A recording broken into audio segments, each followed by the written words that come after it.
Hello mga kolokoy, so ngayong araw pala isaadto ako sa probinsya sa aking asawa kasi hinhidlaw na ako sa kanya.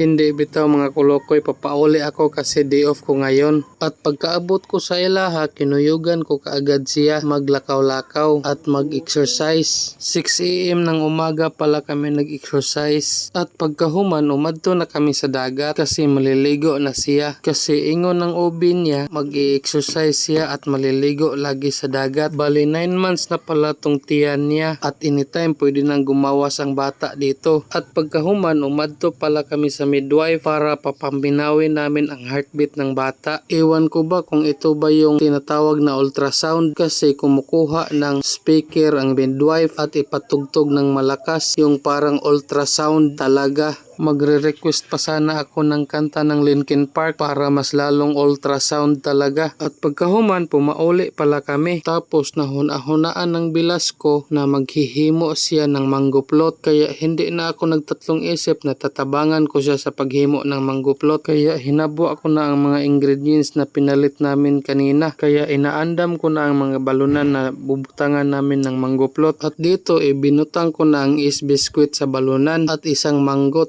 Tapos tatakluban ko na lang para diretso na. Is-biscuit na lang pala ang ginamit namin kasi wala na silang baligyang Grahams. Hindi to sponsor ha. Gusto ko nga ibutang dito yung Skyflix nga kaso ayaw nila. Ako pala ang tagabutang sa Grahams at si Inday naman ang tagabutang ng cream. At meron palang TikTok entry tong si Inday, sa huli ko na lang ipapakita. At dito gumagahi na ang ginawa naming manggoplot kaya titilawan muna ni Inday kung malami ba o masarap. At parang malami naman, hindi naman siya maaslom. At hinatagan na kami ni Inday at ito ang ginawa ko kanina. Mayroon pang kasamang Del Monte juice at cranberry. Kaya kinakaon na namin dito sa lantay namin at hinuhungitan ko siya para mapakatihan mamaya. At ito na, ipapatanaw ko na sa inyo ang TikTok entry ni Inday na DIY mango plot. Don't you know?